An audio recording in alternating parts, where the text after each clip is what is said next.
Sydney Kannada ಸಂಘದ ಅತ್ಯಂತ ಶ್ರೀಮಂತ ಮನಸ್ಸುಳ್ಳಂಥ ಕನ್ನಡಿಗರಿಗೆ ಯಾದಗಿರಿ ಜಿಲ್ಲೆಯ ಶಹಾಪುರ ತಾಲೂಕಿನ ಅತ್ತೇಗೂಡೂರು ಗ್ರಾಮದಿಂದ ಬಂದಂತಹ ನೋಡಲು ಪೆನ್ನಿನೊಳಗಿನ ಕಡ್ಡಿ ಅಂತಿರುವ ಬಸವರಾಜ ಮಾಮನಿಯ ನಮಸ್ಕಾರಗಳು.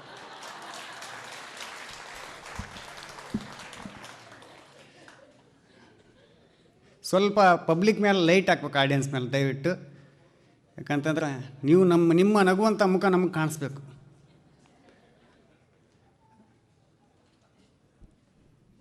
ನಮ್ಮ ಸ್ನೇಹಿತ ಬದ್ರಿ ಪ್ರಸಾದ್ ಭಾಳ ಚೆನ್ನಾಗಿ ಆಡಿದರು, ಚಪ್ಪಾಳೆ ತಟ್ಬೋದು. ಭಾಳ ಒಳ್ಳೆಯ ಸ್ನೇಹಿತ, ಭಾಳ ಚೆನ್ನಾಗಿ ಆಡಿದರು. ನನಗೂ ಅವ್ರಂಗೆ ಆಡ್ಬೇಕಂತ ಆಸೆ.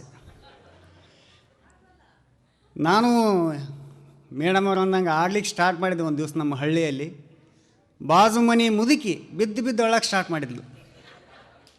ಯಾಕಮ್ಮ ಯಾಕೆ ಅಳಕತ್ತಿ ಅಜ್ಜಿ ಅಂದೆ ನಾನು. ಏನಿಲ್ಲಪ್ಪ ಮಾಮನಿ, ನಮ್ಮ ಮನೆಗೆ ಒಂದು ಎಮ್ಮೆ ಇತ್ತಲ್ಲ, ಅದು ಸಾಯ ಮುಂದಾಗ ಹಿಂಗೆ ಒದ್ರಿ ಸೈತ್ ಅನ್ಲಾಕಿ, ಅದಕ್ಕೆ ಹಂಗೆ ಆಗಬಾರ್ದಂಬ ಲೆಕ್ಕಕ್ಕೆ ನಾನು ಹಿಂಗೆ ಸುಮ್ಮನಿದ್ದೀನಿ ರೀ.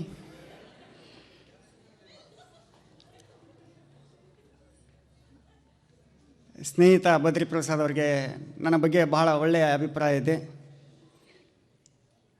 ನನಗೆ ಇಲ್ಲಿ ಕರೆಸಿದ್ದಕ್ಕಾಗಿ ನಾನು ಮತ್ತೊಮ್ಮೆ ಮೊದಲಿಗೆ ಇಲ್ಲಿನ ಕನ್ನಡ ವಾಸಿಗಳಿಗೆ ಹಾಗೂ ಸಿಡ್ನಿ ಕನ್ನಡ ಸಂಘದ ಎಲ್ಲ ಅಧ್ಯಕ್ಷರಿಗೂ ಹಾಗೂ ಪದಾಧಿಕಾರಿಗಳಿಗೆ ಮೊದಲಿಗೆ ನಾನು ಧನ್ಯವಾದಗಳು ತಿಳಿಸಲಿಕ್ಕೆ ಇಷ್ಟಪಡ್ತೀನಿ.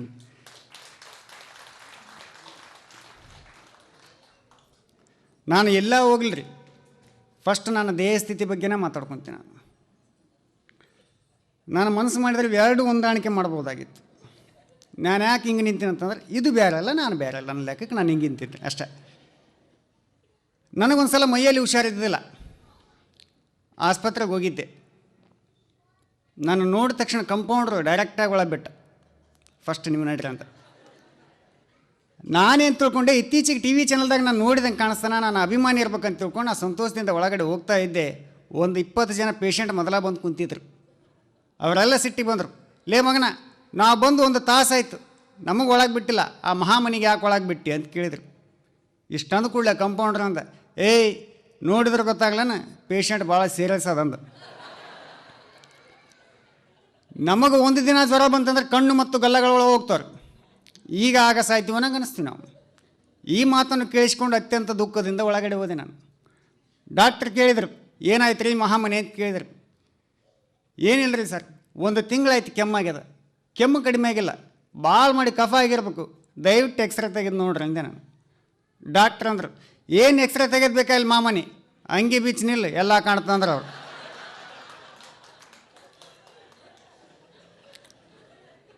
ಇಂಥ ಅದ್ಭುತವಾದಂಥ ಮೈಕಟ್ಟುಳ್ಳಂಥ ಮನುಷ್ಯನ ನನಗೆ ಸುಮಾರು 3 ವರ್ಷಗಳ ಕೆಳಗಡೆ ಒಂದು ಸಿನಿಮಾದಲ್ಲಿ ನಾಯಕ ನಟನಾಗೋ ಅವಕಾಶ ನನಗೆ ಒದಗಿ ಬಂದಿತ್ತು. ನಾನು ಒಲ್ಲೆ ಅಂತೇಳಿ ಆ ಸಿನಿಮಾ ಬಿಟ್ಟಿನಿ ರೀ. ಆ ಸಿನಿಮಾದ ಹೆಸರು ಕೇಳಿದ್ರೆ ಇಲ್ಲಿ ಬಂದಂಥ ಜನ ಎದೆ ಹೊಡ್ಕೊಂಡು ಸಾಯ್ತೀರಿ ನೀವು. ಅಂಥ ಸಿನಿಮಾ ಯಾವುದು ಗೊತ್ತಾ? ಆ ಸಿನಿಮಾ ಮುಂಗಾರು ಮಳೆ. ನನಗೆ ಗೊತ್ತಿತ್ತು ನೀವು ಹಿಂಗೆ ಅಂತೀರಿ ಅಂತಂದು. ಅದು ಫಸ್ಟ್ ಆಫರ್ ಬಂದದ ನನಗೆ. ಮಾಮನಿ ಎಲ್ಲಿದ್ರಿ, ದಯವಿಟ್ಟು ನಮ್ಮ ಬೆಂಗಳೂರು ಬಂದು ನಮ್ಮ ಸ್ಟುಡಿಯೋಕ್ಕೆ ಬಂದು ಭೇಟಿ ಆಗಿರ ಅಂತಂದ್ರು ಯೋಗರಾಜ್ ಭಟ್ರು. ನಾನು ಹೋದೆ. ಏನು ರೀ ಸರ್ ಬರ್ಲಿಕ್ಕೆ ಕೇಳಿದ್ರಲ್ಲ. ಏನಿಲ್ಲ ಮಾಮನಿ, ನಾನು ಮುಂಗಾರು ಮಳೆ ಅಂತೇಳಿ ಸಿನಿಮಾ ಮಾಡಕತ್ತೀನಿ, ಅದರಲ್ಲಿ ನೀವು ನಾಯಕ ನಟನಾಗಿ ಕೆಲಸ ಮಾಡಬೇಕು ಅಂತಂದರು. ನಾನು ಆಯ್ತು ಸರ್. ನಾನು ಕೇಳಿದೆ, ಈ ಸಿನಿಮಾದ ನಾಯಕಿ ಯಾರು ಅಂತ ನಾನು ಕೇಳಿದೆ. ಏನು ರೀ ಹಿಂಗೆ ಕೇಳ್ತೀರಿ, ಇಲ್ಲೇ ಕುಂತಾಳಲ್ಲ ಪೂಜಾ ಗಾಂಧಿ ಅಂತಂದರು. ಆ ಪೂಜಾ ಗಾಂಧಿ ನೋಡಿದೆ, ನನಗೆ ಅನಿಸ್ತು ಈ ಸಿನಿಮಾ ಬಿಡಬಾರ್ದಂತ ಅನಿಸ್ತು ನನಗೆ. ಒಪ್ಪಿಗೆ ಕೊಟ್ಟೆ. 1 ಗಂಟೆಗಳ ಕಾಲ ಆ ಸಿನಿಮಾ ಬಗ್ಗೆನೇ ಹೇಳಿದರು. 1 ಗಂಟೆ ನಂತರ ನಾನು ಅವ್ರ ಕಾಲಿಗೆ ನಮಸ್ಕಾರ ಮಾಡಿ ಹೇಳಿದೆ, ಸರ್ ನಾನು ಈ ಸಿನಿಮಾದಲ್ಲಿ ನಾಯಕ ನಟನಾಗೋದಿಲ್ಲ, ಯಾವುದೇ ಒಂದು ಪಾತ್ರವನ್ನು ಕೂಡ ನಾನು ಮಾಡೋದಿಲ್ಲ ಅಂತಂದು. ನಿಮಗೆಲ್ಲ ಆಶ್ಚರ್ಯ ಆಗ್ಬೋದು. ಗೋಲ್ಡನ್ ಸ್ಟಾರ್ ಗಣೇಶ್ ಅವ್ರ ಸ್ಥಾನದಲ್ಲಿ ಮಹಾಮನಿ ಕಾಣ್ತಾ ಇದ್ರು ಅಂತ ಸಿನಿಮಾ ಮಹಾಮನಿ ಯಾಕೆ ಬಿಟ್ರಪ್ಪ ಅಂತಂದು. ನಾನು ಯಾಕೆ ಬಿಟ್ಟಿನಿ ಸ್ನೇಹಿತರೆ ಆ ಸಿನಿಮಾ ಗೊತ್ತದ? ಆ ಸಿನಿಮಾ ಬಗ್ಗೆ ನಿರ್ದೇಶಕರು ಹೇಳುವಾಗ ಕೊನೆಯಲ್ಲಿ ಒಂದು ಮಾತು ಹೇಳಿದರು, ಈ ಸಿನಿಮಾದಲ್ಲಿ ಒಂದು ಸಾಂಗ್ ಇದೆ, ಹಾಡು ಅನಿಸುತ್ತಿದೆ ಯಾಕೋ ಇಂದು ಅಂತಂದು. ಈ ಹಾಡಿನಲ್ಲಿ ಪೂಜಾ ಗಾಂಧಿ ನಿಮ್ಮ ಎದೆ ಮೇಲೆ ಕಾಲಿಟ್ಟು ಹೋಗ್ತಾಳೆ ಅಂತಂದರು. ಆ ಹೆಣ್ಣು ಮಗಳು ನನ್ನ ಎದೆ ಮೇಲೆ ಕಾಲಿಟ್ಲು ಅಂದ್ರೆ ನಾ ಬದುಕೋ ಚಾನ್ಸೇ ಭಾಳ ಕಡಿಮೆ ಐತ್ರಿ. ಆಕಿ ಕಡೆಯಿಂದ ಎದಿ ಮೇಲೆ ಕಾಲು ಹಿಡ್ಸ್ಕೊಂಡು ಸಾಯೋದಕ್ಕಿಂತ ಹಿಂಗೆ ಬದುಕೋದು ಉತ್ತಮ ಅಂತೇಳಿ ಆ ಸಿನಿಮಾ ಬಿಟ್ಟಿನ್ರಿ ನಾನು. ದಯವಿಟ್ಟು ನಿಮಗೆ ಖುಷಿ ಅನ್ನಿಸ್ದಾಗ ಚಪ್ಪಾಳೆ ತಟ್ರಿ. ಚಪ್ಪಾಳೆ ತಟ್ಟೋದ್ರಿಂದ ಆರೋಗ್ಯ ಸುಧಾರಿಸ್ತದೆ. ನಮ್ಮ ಡಾಕ್ಟರ್ ನಾಗಮ್ಮ ಅವ್ರು ಹೇಳ್ತಾ ಇದ್ರು, ಆರೋಗ್ಯ ಸುಧಾರಿಸ್ತದೆ, ರಕ್ತದ ಸಂಚಲನ ಜಾಸ್ತಿ ಆಗ್ತದೆ, ಮತ್ತು ನೀವು ಇಲ್ಲಿದ್ದೀರ ಅಂಬೋದು ನಮ್ಗೆ ಗೊತ್ತಾಗ್ತದೆ. ಇದು ನಮ್ಮ ದೇಹ ಸ್ಥಿತಿ ಬಗ್ಗೆ ನಾವು ಹಾಸ್ಯವನ್ನು ಮಾಡಿಕೊಂಡಾಗ ಸಿಗುವಂಥ ಹಾಸ್ಯ ಪ್ರಸಂಗಗಳು ಬಂಧುಗಳು. ನನಗೊಂದು ಸಲ ಬೆಂಗಳೂರಲ್ಲಿದ್ದಾಗ ಪ್ರಾಣೇಶ್ವರ ಹೇಳಿದರು, ನನ್ನ ಗುರುಗಳವರು, ಅವ್ರ ಮಾತುಗಳನ್ನು ಕೇಳಿ ನಾನು 2000 ಇಸ್ವಿಯಲ್ಲಿ ಅವ್ರ ಮಾತುಗಳು ಕೇಳಿದೆ. ನಾನು ಈಗ ಈ ಥರ ಮಾತಾಡ್ಬೋದಲ್ಲ ಅಂತ ನಾನು ಅಂದ್ಕೊಂಡು ಆವತ್ತಿನಿಂದ ಅಧ್ಯಯನ ಅಥವಾ ಪ್ರಾಕ್ಟೀಸ್ನಲ್ಲಿ ತೊಡಗಿ ಇವತ್ತು ಇಲ್ಲಿ ಈ ಸಿಡ್ನಿ ತನಕ ಬಂದು ಐತೀನಿ ರೀ ನಾನು.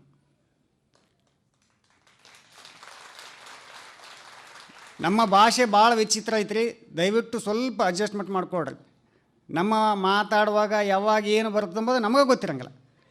ಅದಕ್ಕೆ ದಯವಿಟ್ಟು ಅನ್ಯತಾ ಭಾವಿಸ್ಲಾರ್ದೆ ಹಂಗೆ ಸ್ವೀಕರಿಸ್ರೆ ಹಂಗೆ ಬಿಟ್ಬಿಡ್ರಿ. ಅದು ಏನು ತಲೆ ಕೆಡ್ಸ್ಕೊಳಕ್ಕೆ ಹೋಗ್ಬೇಡ್ರಿ. ಈ ಮಾಮನ ಹಿಂಗನ್ನಲ್ಲಪ್ಪ ಅಂತ ನಂಗೆ ಆಗ್ಬಾರ್ದು. ಇಂಥ ದೇಹ ಸ್ಥಿತಿ ಉಳ್ಳಂಥ ಮನುಷ್ಯನಿಗೆ ಒಂದು ಸಲ ಪ್ರಾಣೇಶ್ವರ ಹೇಳಿದ್ರು, ಮಹಾಮನಿ ನಿನ್ನ ಫೋಟೋ ನೋಡಿದ್ರೆ ಭಾಳ ಕೆಟ್ಟ ಅನಿಸ್ತಪ್ಪ ನನಗೆ ಅಂತಂದ್ರೆ. ಯಾಕ್ರಿ ಅಂತಂತೆ. ಇಲ್ಲ, ಎಲ್ಲ ಕಡೆ ಇನ್ವಿಟೇಷನ್ ಅಥವಾ ಕಟೌಟ್ಗಳಲ್ಲಿ ನೋಡ್ತೀನಿ ಮಹಾಮನಿ ಫೋಟೋ ಚೆನ್ನಾಗಿ ಬಂದಿಲ್ಲ ಅಂತೇಳಿ ಕೆಟ್ಟ ಅನಿಸ್ತದೆ. ಅದಕ್ಕೇನು ಮಾಡಬೇಕು? ನಾನು ಒಂದು ಒಳ್ಳೆ ಫೋಟೋ ಸ್ಟುಡಿಯೋ ತೋರಿಸ್ತೀನಿ, ಅಲ್ಲಿ ಫೋಟೋ ತೆಗೆಸ್ಕೊಡ್ರಿ, ಒಳ್ಳೇದಾಗ್ತದೆ ಅಂತಂದ್ರೆ. ಕೊಡ್ರಿ ಸರ್ ಅಂತೇಳಿ ಇಸ್ಕೊಂಡು ಆ ಫೋಟೋ ಸ್ಟುಡಿಯೋಕ್ಕೆ ಹೋದೆ. ಅಲ್ಲಿ ಫೋಟೋ ತೆಗೆಯುವಂಥ ವ್ಯಕ್ತಿ ಸುಮ್ಮನೆ ಫೋಟೋ ತೆಗಿಲಿಲ್ರಿ. ನಾನು ನೋಡಿ ಏನು ಅನ್ಬೇಕು, ಮಹಾಮನಿಯವರೇ ನೀವು ಯಾಕೆ ಮಾಡಲಿಂಗ್ ಮಾಡ್ಬಾರ್ದಂತ ನನಗೆ ದಿಕ್ಕ ತೋರ್ಸಂಗೆ ಐತ್ರಿ. ಅಲ್ರಿ, ಇಲ್ಲಿ ಪರ್ಸನಾಲಿಟಿ ನೋಡಿ ಮಾತಾಡ್ರಿ ಅಂದೆ ನಾನು. ಪರ್ಸನಾಲಿಟಿ ನೋಡೇ ಮಾತಾಡಕತ್ತೀನಿ, ನೀವು ಯಾಕೆ ಮಾಡಲಿಂಗ್ ಕ್ಷೇತ್ರಕ್ಕೆ ಬರಬಾರ್ದು ಅಂತಂದ. ಅದರಿಂದ ಏನಿದೆ ಲಾಭ ಅಂತ ಕೇಳ್ತೀರಿ. ನೀವು ಮಾಡಲಿಂಗ್ ಮಾಡೋದ್ರಿಂದ ನಿಮಗೆ ಅಡ್ವರ್ಟೈಸ್ಮೆಂಟ್ಗಳು ಸಿಗ್ತಾವೆ. ಅದರಿಂದ ನೀವು ಲಕ್ಷಾಧೀಶ ಆಗ್ಬೋದು, ಕೋಟ್ಯಾಧೀಶ ಆಗ್ಬೋದು. ನನಗೆ ಇಷ್ಟೊಂದು ಕೂಡಲೇ ತಲೆಗೆ ಹುಳ ಬಿಟ್ಟಂಗೆ ಆಯ್ತು. ನಾನು ಯಾಕೆ ಲಕ್ಷಾಧೀಶ ಆಗ್ಬಾರ್ದು?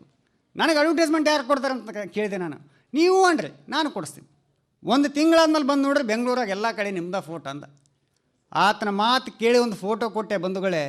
ನೆಕ್ಸ್ಟ್ ಕಾರ್ಯಕ್ರಮ ಕೊಡ್ಲಿಕ್ಕೆ ನಾನು ಬಸ್ ಇಳಿದೀನಿ ರೀ, ಬಸ್ ಸ್ಟ್ಯಾಂಡ್ ಕಂಪೌಂಡಿಗೆ ನನ್ನ ಫೋಟೋ. ಖುಷಿ ಆಯ್ತು ನನಗೆ. ಎಲ್ಲಿ? ಗುಲ್ಬರ್ಗ, ಯಾದಗಿರಿ ಜಿಲ್ಲೆ. ಒಬ್ಬ ಸಾಮಾನ್ಯವಾದ ಯುವಕನ ಫೋಟೋ ಬೆಂಗಳೂರು ಅಂತ ಮಹಾನಗರದಲ್ಲಿ ಬಂತು ಅಂತೇಳಿ ಒಂದು ಖುಷಿ ನನಗೆ. ನಾನು 1 ಗಂಟೆಗಳ ಕಾಲ ನನ್ನ ಫೋಟೋ ಎಲ್ಲೆಲ್ಲಿ ಹೆಚ್ಚಿದ್ದಾರೆ ಅಂತೇಳಿ ನೋಡ್ಕೊತ ಹೋದೆ. 1 ಗಂಟೆ ನಂತರ ನಾನು ಮಾಡಿದಂಥ ಒಂದೇ ಒಂದು ತಪ್ಪ ಅಂದ್ರೆ ನನ್ನ ಫೋಟೋ ಯಾವ ಅಡ್ವರ್ಟೈಸ್ಮೆಂಟ್ಗೆ ಯೂಸ್ ಮಾಡ್ಯಾರ ಅಂತೇಳಿ ಸಮೀಪ ಹೋಗಿ ನೋಡಿದೆ. ಯಾವ ಅಡ್ವರ್ಟೈಸ್ಮೆಂಟ್ಗೆ ಯೂಸ್ ಮಾಡ್ಯಾರ ಗೊತ್ತ್ರಿ? ಧೂಮಪಾನ ಆರೋಗ್ಯಕ್ಕೆ ಹಾನಿಕರ.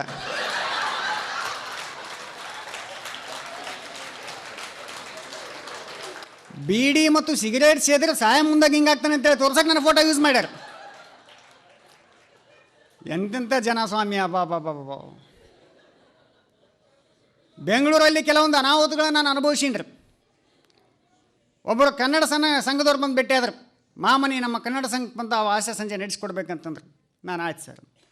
ನಿಮ್ಮ ಪೇಮೆಂಟ್ ಎಷ್ಟು ಅಂತ ಕೇಳಿದೆ. ಪೇಮೆಂಟ್ 2ನೇ ಮಾತು. ನನ್ನ ಜೊತೆ ಇನ್ನೊಬ್ಬ ಕಲಾವಿದರು ಯಾರು ಬರ್ಲಕತ್ತಾರ ಅಂತ ಕೇಳಿದರು. ನನಗೆ ಪೇಮೆಂಟ್ ಕೇಳಿದ ತಕ್ಷಣ ನಾನು ಅಂದೆ, ನನ್ನ ಜೊತೆ ಇನ್ನೊಬ್ಬ ಕಲಾವಿದರು ಯಾರು ಬರ್ತಾಯಿದ್ದಾರೆ ದಯವಿಟ್ಟು ತಿಳಿಸಿ ಅಂದೆ ನಾನು. ಅದಕ್ಕೆ ಅವ್ರು ಅಂದರು, ನಿಮ್ಮ ಜೊತೆ ಇನ್ನೊಬ್ಬ ಕಲಾವಿದ ಗಂಗಾವತಿ ಬೀಚಿಯವ್ರು ಬರ್ಲಾಕತ್ತಾರ. ಇಷ್ಟಂದು ಕೂಡಲೇ ನಾನು ಅಂದೆ, ಗಂಗಾವತಿ ಬೀಚಿ ಬೇರೆ ಯಾರು ಅಲ್ರಿ, ಅವ್ರು ನನ್ನ ಗುರುಗಳು, ಅವ್ರು ಎಷ್ಟು ತೊಗೊತಾರೆ ಸಂಭಾವನೆ ಅದಕ್ಕಿಂತ ಒಂದು 100 ರೂಪಾಯಿ ಕಡಿಮೆ ಕೊಡು ಅಂದೆ ನಾನು. ಇಷ್ಟಂದು ಕೂಡಲೇ ನಾನು ಬುಕ್ ಮಾಡೋಕ್ಕೆ ಬಂದಂಥ ವ್ಯಕ್ತಿ ನಾನು ಮುಂದೆ ಡ್ಯಾನ್ಸ್ ಮಾಡೋಕ್ಕೆ ಸ್ಟಾರ್ಟ್ ಮಾಡಿದೆ. ಯಾಕೆ ಸರ್ ಡ್ಯಾನ್ಸ್ ಮಾಡೋಕೈತ್ರಿ ಅಂದೆ ನಾನು. ಏನಿಲ್ಲರಿ ಮಾಮನಿ, ಗಂಗಾವತಿ ಪ್ರಾಣೇಶ್ವರ್ ತೊಗೊಳೋದ 100 ರೂಪಾಯಿ ಅಂತ ಅಂದ್ರೆ ಅತನ್ಲಾಕೆ ನೋನು ಪುಕ್ಸಟೆ ಬಂದು ಹೋಗ್ತಂಬಲ್ಲಕ್ಕೂ ಖುಷಿಯಾಗಿಬಿಡ್ತೀರಿ ಪಾಪತ್ತಕ್ಕೆ. ಎಂತೆಂಥ ಜನ ಇರ್ತಾರೆ ಅಂತ ಹೇಳಿಕ್ಕಾಗಲ್ರಿ. ಇವು ಮಾತಿನಲ್ಲಿ ಹಾಸ್ಯ ಬಂಧುಗಳೇ. ಸ್ವಲ್ಪ ಮಾತು ಹೆಚ್ಚು ಕಡಿಮೆ ಆದಾಗ ನಮ್ಗೆ ಹಾಸ್ಯ ಸಿಗ್ತದೆ. ಹೆಂಗೆ ಹೆಚ್ಚು ಕಡಿಮೆ ಆದಾಗ ಹೆಂಗೆ ಹಾಸ್ಯ ಸಿಕ್ತಂತಂದ್ರೆ, ಬೀಚಿಯವರು ಒಂದು ಸಲ ಮನೆ ಮುಂದೆ ನಿಂತಿದ್ರು. ನಿಂತಾಗ ಒಬ್ಬ ಹೆಣ್ಮಗಳು ಹೋಗ್ತಾ ಇದ್ಲು. ಆ ಹೆಣ್ಮಗಳಿಗೆ ಕೇಳಿದ್ರು ಏನಂತೇಳಿ, ಹೆಂಗದನವ ನಿನ್ನ ಗಂಡ ಅಂತ ಕೇಳಿದ್ರು. ಆ ಹೆಣ್ಮಗಳಿಗೆ ಸಿಟ್ಟು ಬಂತ್ರಿ. ಏನು ರೀ ನನ್ನ ಗಂಡಗೆ ಏಕೋ ಚಂದ ಮಾತಾಡಿಸ್ತೇನೆ, ನೀನು ಬಹು ಚಂದ ಮಾತಾಡ್ಸನ್ಲಾಗಿ. ಇಷ್ಟಂದು ಕೂಡಲೇ ಬೀಚಿಯವ್ರು ಬಹು ಚಂದ ಮಾತಾಡ್ಸಿದ್ರು. ಏನಂತೇಳಿ, ಹೆಂಗದ್ರವಾ ನಿನ್ನ ಗಂಡಂದ್ರು ಅಂತ ಕೇಳಿದ್ರಂತವ್ರು. ನೋಡ್ರಿ ಮಾತು ಎಲ್ಲಿಂದ ಎಲ್ಲಿಗೆ ಹೋಗಿಬಿಡ್ತದು. ಇದು ಮಾತಿನಲ್ಲಿ ಬದಲಾವಣೆ ಆದಾಗ ನಮಗೆ ಸಿಗುವಂಥ ಹಾಸ್ಯ ಪ್ರಸಂಗಗಳು. ಒಬ್ಬರು ಮುನ್ಸಿಪಾಲ್ಟಿಗೆ ಫೋನ್ ಮಾಡಿದರು. ಇದು ಮುನ್ಸಿಪಾಲ್ಟಿ ಏನ್ರಿ? ಹೌದ್ರಿ, ಏನಾಗಬೇಕಾಗಿತ್ತು? ಇಲ್ಲೊಂದು ಕತ್ತಿ ಸತ್ತದ್ರೆ ಅದಕ್ಕೆ ನಿಮ್ಗೆ ಫೋನ್ ಮಾಡಿವಿ ಅಂದರು. ಕತ್ತಿ ಸತ್ತದ? ನೀವೇನು ಕೆಲಸ ಮಾಡ್ತೀರಿ? ನಾನು ಒಂದು ದೇವಸ್ಥಾನದಲ್ಲಿ ಒಂದು ಪುರೋಹಿತರಾಗಿ ಕೆಲಸ ಮಾಡ್ತೀನಿ ನಾನು. ಹೌದಾ? ಪುರೋಹಿತರಾದ ಮೇಲೆ ನಮ್ಮ ಕೆಲಸ ಏನೈತ್ರಿ? ನೀವ ಮಂತ್ರಗಳು ಹೇಳಿ ಆ ಕತ್ತಿನ ಅಂತ್ಯ ಸಂಸ್ಕಾರ ಮಾಡಿಬಿಡ್ರಿ ಅಂದ್ರೆ ಅವ್ರು. ಇಷ್ಟೊಂದು ಕೂಡಲೇ ಪುರೋಹಿತರು ಸಿಟ್ಟಿಗೆ ಹೇಳಿದ್ರಿ ಅದ ಮಾತಿನ ಮೂಲಕ ಉತ್ತರ ಕೊಟ್ಟರು ಏನಂತೇಳಿ, ನಾನು ಆ ಕತ್ತಿನ ಮಂತ್ರಗಳ ಮೂಲಕ ಅಂತ್ಯ ಸಂಸ್ಕಾರ ಮಾಡೋದೇನು ದೊಡ್ಡದಲ್ರಿ, ಮಾಡೋದಕ್ಕಿಂತ ಮುಂಚೆ ಅವ್ರ ಸಂಬಂಧಿಕರು ತಿಳಿಸೋದು ಭಾಳ ದೊಡ್ಡದೈತೆ ಅಂತಂದರು. ಇದು ಮಾತಿನಲ್ಲಿ ಸಿಗುವಂಥ ಒಂದು ವ್ಯತ್ಯಾಸ ಆದಾಗ ಸಿಗುವಂಥ ಹಾಸ್ಯ ಪ್ರಸಂಗಗಳು ಬಂಧುಗಳೇ. ನಾವು ಎಲ್ಲೆಲ್ಲಿ ಹೋಗ್ತೀವಿ ಅಲ್ಲೆಲ್ಲಿ ಹಾಸ್ಯವನ್ನು ಕಂಡುಹಿಡಿತಾ ಹೋಗ್ತೀವಿ. ಸ್ವಲ್ಪ ಸ್ವಲ್ಪ ಅಬ್ಸರ್ವ್ ಮಾಡ್ತೀವಿ ನಾವು. ಅಬ್ಸರ್ವ್ ಏನಂತಂದ್ರೆ ಇಲ್ಲಿ ಬಂದ ತಕ್ಷಣ ಭಾಳ ಖುಷಿ ಆಯ್ತು. ನಮ್ಮ ಗೀತಾ ಗೋಪಿನಾಥ್ ಅವ್ರ ಮನೆಗೆ ಹೋಗಿದ್ದೀವಿ ನಾವು. ಅವ್ರ ಮನೆಯಲ್ಲಿ ಭಾಳ ಚೆನ್ನಾಗೈತ್ರಿ ನಾಯಿ, ಅದು ಕುಕ್ಕಿ ಅಂತೇಳಿ ಭಾಳ ಚೆನ್ನಾಗಿದೆ. ಅದು ಕನ್ನಡ ಕಲಿಸ್ಯಾರ ಅವ್ರು ಪಾಪ. ಕೂಡಂದ್ರೆ ಕೂಡ್ತದೆ, ಇದ್ದೇಳಂದ್ರೆ ಎದ್ದೇಳ್ತದೆ. ಈ ನಾಯಿನ ಬೆಂಗಳೂರು ಕರ್ಕೊಂಡು ಹೋಗ್ಲಿಕ್ಕೆ ಹೋಗ್ಬೇಡ್ರಿ ದಯವಿಟ್ಟು. ಯಾಕಂದ್ರೆ ಅಲ್ಲಿ ನಾಯಿಗಳಿಗೆ ಕನ್ನಡ ಬರೋಂಗಿಲ್ಲ.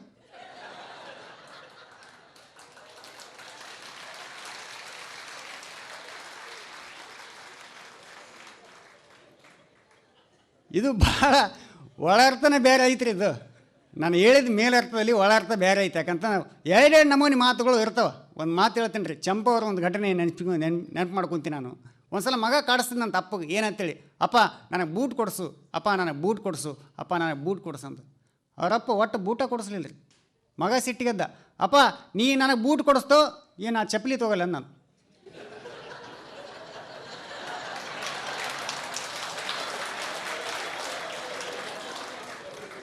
ಮಾತಿನಲ್ಲಿ ಒಳ ಅರ್ಥನೇ ಬೇರೆ ಇರ್ತಾರೆ. ಇದು ನೀವು ಅರ್ಥ ಮಾಡ್ಕೊಂಡು ಬೂಟ್ ಕೊಡಿಸ್ಲಿಕ್ಕೆ ನನ್ನ ಮಗ ತೊಗೊಂಡು ಚಪ್ಪಲಿ ಹೊಡಿತಾನೆ ನೀವು ತಿಳ್ಕೊಂಡ್ರಿ, ಅದರ ಅರ್ಥ ಅದಲ್ಲ ರೀ.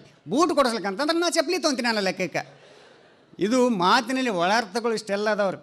ಹಾಂ, ಅವ್ರ ನಾಯಿಗೆ ಕನ್ನಡ ಕಲಿಸ್ಯಾರ, ಭಾಳ ಚಲೋ ಮಾತಾಡ್ತದೆ. ಇಲ್ಲಿ ನಾಯಿಗಳ ಹೆಸರು ಕೇಳಿ ಭಾಳ ಆಶ್ಚರ್ಯ ಐತ್ರಿ ನನಗೆ. ಡಾಕ್ಟರ್ ನಾಗಮ್ಮ ಅವ್ರ ಮನೆಗೆ ಹೋಗಿದ್ದೆ ನಾನು. ಹೋದ ತಕ್ಷಣ ಒಳಗಡೆ ಸುಬ್ರಹ್ಮಣ್ಯ ಕಮ್ಮ ಅಂದರು. ನಾನೇನು ತಿಳ್ಕೊಂಡೆ, ಅವ್ರ ಗಂಡ ಬರ್ತಾನೆ ನಾ ತಿಳ್ಕೊಂಡೆ. ನಾನು ನಾಯಿ ಬಂದ್ಬಿಡ್ತು. ಅಯ್ಯೋ ಶಿವನೇ, ಇದು ನಾಯಿಗಿಟ್ಟಾರಲ್ಪ ನಂಗೆ ಆಗಿಬಿಡ್ತು ನನಗೆ. ಹಿಂದಗಡೆಗೆ ಅವ್ರ ಮನೆಗೆ ಯಜಮಾನ್ರು ಬಂದ, ಪ್ರಕಾಶ್ ಅವರು ಇವ್ರು ನಮ್ಮ ಯಜಮಾನ್ರು ಅಂತೇಳಿ ಖುಷಿಯಿಂದ ಪರಿಚಯ ಮಾಡಿಕೊಟ್ರು. ಏನಪ್ಪ ಇಲ್ಲಿ ಒಂದೊಂದು ನಮ್ಮನೆ ಅದಾವಲ್ಲ ಅಂತ ನಂಗೆ ಅನಿಸ್ಬಿಟ್ಟಿತ್ತು ನನಗೆ. ಇವ್ರ ಮನೆಗೆ ಕುಕ್ಕಿ ಅಂತೇಳಿ, ಇವ್ರ ಮನೆಗೆ ಸುಬ್ರಹ್ಮಣ್ಯ, ಎರಡಕ್ಕೂ ಸೇರಿ ಕುಕ್ಕೆ ಸುಬ್ರಹ್ಮಣ್ಯ ಆಗಿಬಿಡ್ತದು.